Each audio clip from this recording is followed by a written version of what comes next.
You have distinguished yourself in battle, amigo. You are worthy in my eyes. You may use this ship, the Black Skull, any time you like.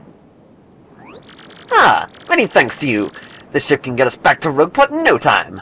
Let us get away from this coconut pit and back home. Come, everybody! Ah, I can't wait to get home. We've been looking forward to this for so long. Returning home alive is all the treasure I need, for real. Now get this boat moving. Well, that is all there is to it then, am I not correct? To sea, Captain Mario! Mario? We're gonna stay here. It's been tough at times, but I think we like this place. Yes, I think I can make a fine life here with my sweet Frankie. Hey Mario, give my regards to the boss, will you? Yeah, I'm gonna stay here. It's a right nice place to live without any ghosts, eh? I'm gonna do alright here, I think. Yeah, let's break out, Mario. Ah, Scrappy, you flubbed again, saying Mario instead of Gonzales. Ready, amigos! Cast off! Cast off, indeed. Gotta admit, I was a little speculative starting this chapter why I liked it so much as a kid, but I can kind of see it. The tone of being trapped on the island with ghosts is captured rather well, and the diversity of the Cortez boss battle at the end is good stuff as well. And thus our adventure came to an exciting end, huh? The ship sailed smoothly on to Rogueport, and soon we saw the harbour off our bow. I did not find treasure, but I am satisfied nonetheless, strange though it sounds. For I have found something even more precious than doubloons, yes. Even now I hear the crew readying to dock. The time is ripe to close this journal. To all who wander the seas, Flavio's blessing upon you. Flavio.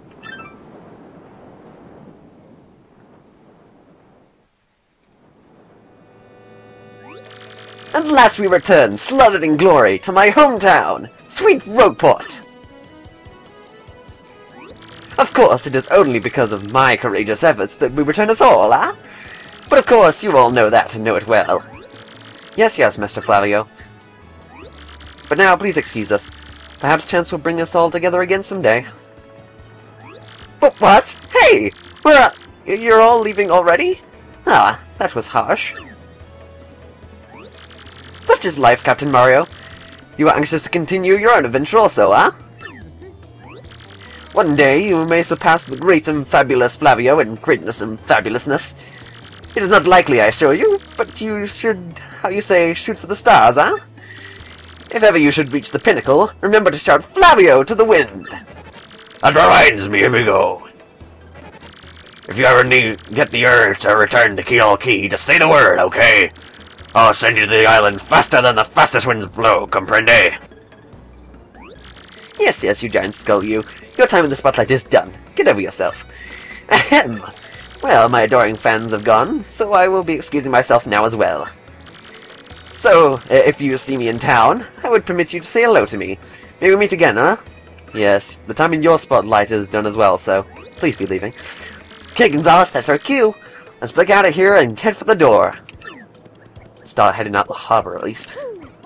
Oh, Gonzales, that's you, bud. Another email from Princess Peach. Dearest Mario, I have good news. I don't know where I'm being held, but there's an odd computer called Tech here. By cooperating with this Tech, I've managed to obtain some of these fiends' data. Tech is currently analyzing it, and strange as it may sound, I trust him. Once his analysis is done, I shall be able to provide you with details of their plans. I'll email you again once I learn more. Be good, okay? Princess Peach. Rock on! That princess is pretty rad, huh? Wow! We ought to get to work, too. Indeed. By the way, Princess, don't you think it would have been more beneficial to tell us about Tech, oh, I don't know, maybe 3 chapters ago? I mean, the player, you know, has the interludes to know you're okay and of your predicaments, but the main characters like Mario and the partners don't know. I'm sure they were concerned for your safety. No, we didn't know that anyone else was taking care of you. But I digress. Obviously, you can use your newfound paper ability that we got this chapter to sail over to this room here. Behind this barrel is a star piece. And in this treasure chest is a badge, HP drain. Drop Mario's attack by 1, but regain HP 1 HP per attack. not particularly something I find useful, but somebody else might. And like Chapter 3, I've got to ask the question of who is using that room? Actually, it looks kind of run down, but who would have used that room? How would they have got there? Unless they had a paper boat ability like us, which I question because it was a curse, but... oh well. Leave it to Nintendo. Leave it to you to speculate. So sorry if this part might be a bit long, and it might be longer than usual, or it's tedious or boring, but there's quite a bit of side questing I want to do that's going to be beneficial, so might as well get it all out of the way now. Sometimes I think I'd be better off not speaking. Oh, I wish I was still a pig. Morbidly depressed Twilighter. Jeez, dude. Start things off here. On the west side, by the shop, there is a crack in the wall, so of course what we're gonna do, but blow it up with Bobbery. And in the alleyway behind it, there's a Shine Sprite. Very nice indeed. And now on the east side, you may notice Merlon is outside of his house, which is unusual. Oh, what impeccable timing. Yes, this was destined. When I consulted my star charts, I saw a portentous sign for you, Mario. It went thusly. In the house of the dragon that flew through the air, beyond the reversible stair, near the empty black chest that cursed you, lies a clue to help your allies learn. I have no idea what it means, unfortunately, but I have no doubt of its importance as a sign for you and your friends. If you figure out this mystery, come and tell me immediately. Will do. And of course, the castle with the dragon in it being Hooktail Castle, so I'm going to be going there in this part, along with another side quest we're going to be doing. Oh, this is our first time to the Trouble Center, so quick explanation. People come here with troubles, you solve them, and you get various rewards. Quickest explanation in the world. Usually it's coins, but there are a couple of more interesting side quests, like this one, which I forgot to do at the end of last chapter. I apologize. I went to go find a legendary cookbook for me. It's in a pretty scary place, but there's no way an old guy like me would get in there alone. Please come to my house and report Square for details. Take on Zess T's trouble? Yes, indeed. That's the cook that we saw at the beginning of the game and accidentally squashed their contact lens. They're looking for a legendary cookbook, and lo and behold, during Chapter 4, if you found that secret area right at the beginning of Creepy Steeple, and got the cookbook there, this is a cinch for you because you already have the cookbook. You don't have to backtrack back to Creepy Steeple. So you can simply go in here, in our house. Hey, you took on my trouble? Well, it's very important, so listen up, Mr. Klutz. It is so, there was a great legendary chef named Maiter Delish. I'm not good with French. Rumors had it you can instantly become a better chef by reading his book. Unfortunately, there's an old book that's hard to find. It's an old book that's hard to find. Stores don't carry it. But I've recently heard that someone who used to live on Creepy Steeple had a copy. Duplas? Is interested in cooking? No, I assume it was somebody else. Somebody else owned Creepy Steeple at one point? Help me out, Stumblebum. So then... yeah, it just talks about cooking. So let's give it the cookbook we found. Ah! That's it! That's a cookbook by Maiter Delish. Give it here, quick! Ha! I see! Ha! Doodly-doo-da! And this is the... you can have a cook for you earlier. And this is the animation you'd see. Except with one flame. If you did it before now. I got it now! Just glaze a mushroom with honey syrup for a yummy honey syrup. Brilliant! Now I can use recipes with require 2 ingredients. And you really needed a book to use that, to know that. The greatest chef in the world, aren't you? Anyways, nice little reward here of a honey shroom. And now she can cook with 2 ingredients, which is the true reward of this trouble. And you can get you can make a lot of interesting stuff by cooking 2 items. Especially stuff like the mushrooms and the syrups together. Just combine them both into one item as a time saver. And now there's another trouble we've got to take on. And this is the one I mentioned last chapter, where you could do it at the end of Chapter 4, but I was actually going to save it to do it alongside the Merlin quest. From question mark, I'm after an elusive badge. Must explain in person, meet me on the roof of Zess T's house in Rogueport Square. This person is anonymous. It may be dangerous. Want to take on this trouble? Yes! Do it and do it right! Alright then. But just before we go onto the roof, quick something I'm going to note. You slip behind the buildings here. And at the back, there is a secret boat panel, so we're just going to take it across the water here, to the foreground, and onto that ledge there, which unfortunately you can't just jump over the fence to get, unfortunately, but yeah, that kind of sucks, but oh well. And inside the chest, you ask, is a double dip badge. During battle, you use 2 items in 1 turn. And, to be honest, for free BP, that is a very worthwhile badge to have. Certainly helps with some of the harder bosses in the game. Anyways, I shall see you on top of Zess T's house now. And on top of Zess T's house, lo and behold! Hi, Mr. Mustache Cutie. I'm the one with the trouble. I'm a pretty lucky girl to have a strapping fellow like you take on my trouble. Well, let me get right to it, okay? I've done all I can to find this one elusive badge, but I fail at every turn. The badge is hidden in Hooktail's lair, of that much I'm sure.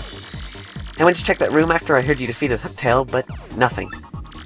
I did hear rumors that to find this badge, one has to use the wind.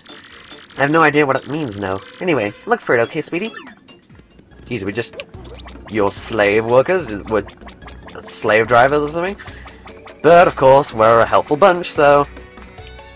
Of course, we gotta help her out and get that badge. So, down to the sewers, where we're gonna show off some stuff next.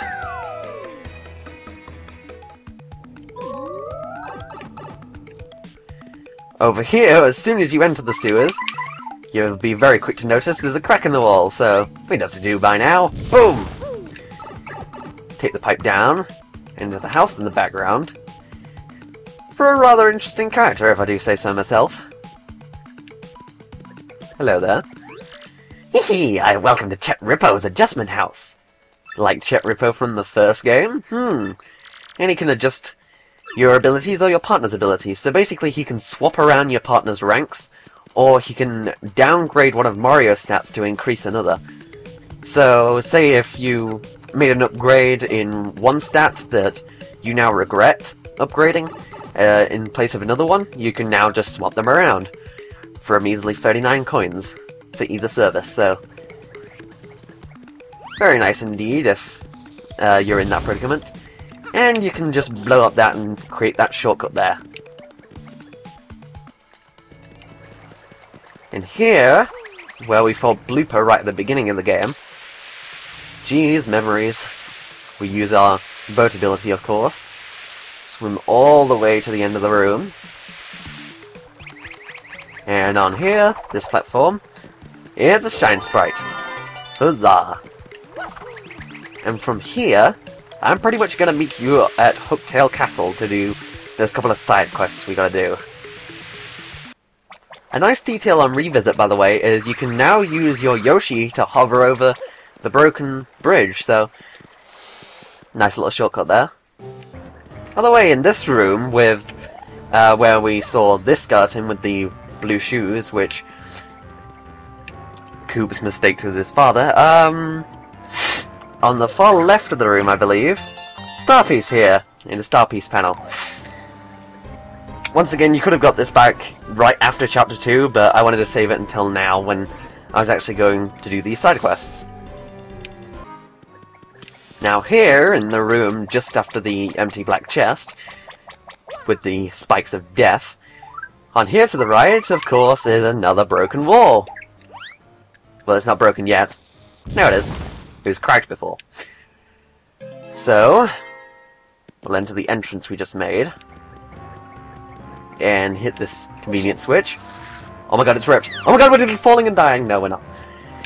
And it reveals a chest here, which contains an up arrow. It's unclear what this means. You should ask somebody.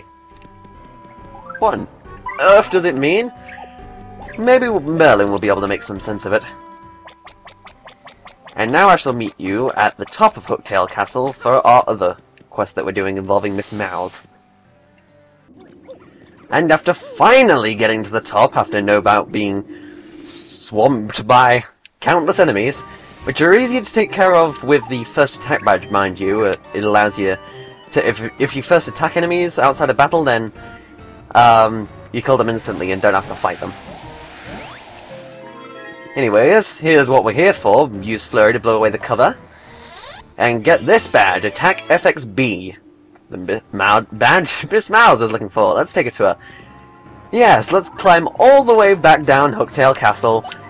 And back to Row Court. It's times like this I wish I had an escape rope.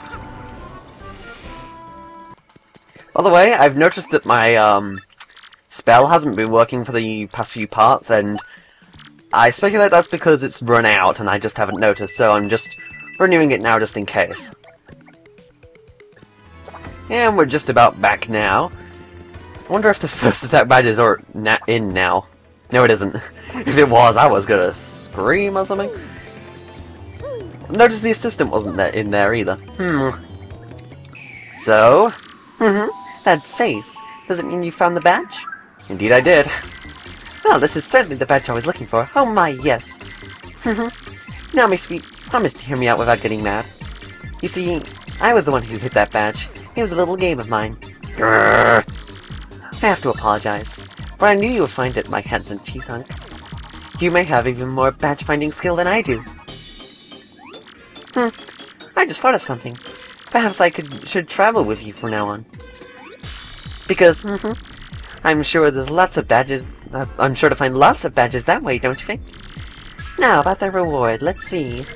Take this badge that you managed to find, but I expect you to lead me to more. And so we get to keep the FXB badge. Now, let me formally state that you will now enjoy the pleasure of my company. Not that kind of pleasure. But most importantly, we get a new party member in Miss Mowz. The game's only optional party member. Miss Mowz's ability is press X and Miss Mowz will sniff out nearby items and objects. And hidden treasures. Yes, yes. And the treasures won't always be this obvious, but this is just a demonstration. Something right here, sweetie. Tell you like that. If there's a treasure nearby. In battle, she can attack with Love Slap. And also help you out in battle with Kiss Thief, which allows you to steal enemies' items. Very interesting indeed. Yeah, she's not quite the most useful. Probably Vivian and Bobbery are definitely more useful, but... Oh, there's some... I think she may be sniffing out the badges in there. Well... she's definitely not as useful as Vivian and Bobbery, but she's kind of useful in her own right. She gets some interesting moves. And Kiss Thief, of course, is always nice for stealing items. Especially if they're rare items. And as for Merlin's side quest, with that up arrow, let's see if we can make sense out of it. What's this? An up arrow? An up arrow! Up. Of course! That's just silly. Whoa. Earthquake. Oh! Shiny red orb! This is the Ultra Stone, so that is what the star sign meant. I picked this up at a flea market years ago and forgot it was in the attic. With this I can power up your partners even more! Hooray to that! And he doesn't really replace the orb, he just sort of transforms it red. We are cooking now! Let me know when you want me to power up your allies more. Right now, please. Let's start with Bobbery and Miss Mowz, because we haven't upgraded them at all yet.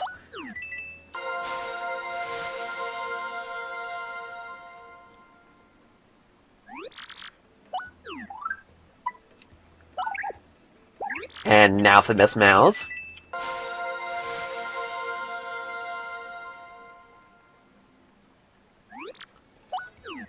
And now for ultra-ranking partners. First priority, I'd probably say goes to Bobbery, because he gets the most HP of any party member, and his ultra-rank ability, Bob-on Blast, is an incredible move. A lot of FP, but it damages all enemies on screen for massive damage. Definitely a must-have. Next priority, I'd probably say goes to Vivian, just to give her more HP since she's one of the more useful party members, and to power up her Shade Fist a little more. Plus the Ultra Rank ability she gets here, Infatuate, I believe, has the potential to confuse all enemies, so that's nice in its own right, I guess.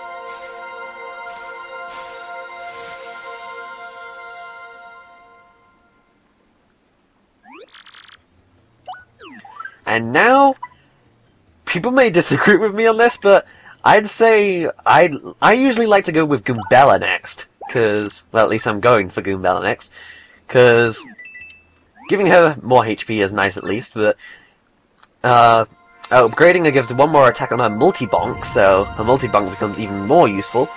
Plus, her Ultra Rank ability, Rally Wink, allows Mario to basically take a second turn while Goombella gives up hers. Very interesting move and can be very, very useful in many situations. So I'm definitely upgrading her then. And we're completely out of Shine Sprites, as you see, so when we pick up more, we'll be upgrading more party members. But for now, I thank you for watching, and I'll see you next part at the door to find out how we're going to start our next chapter.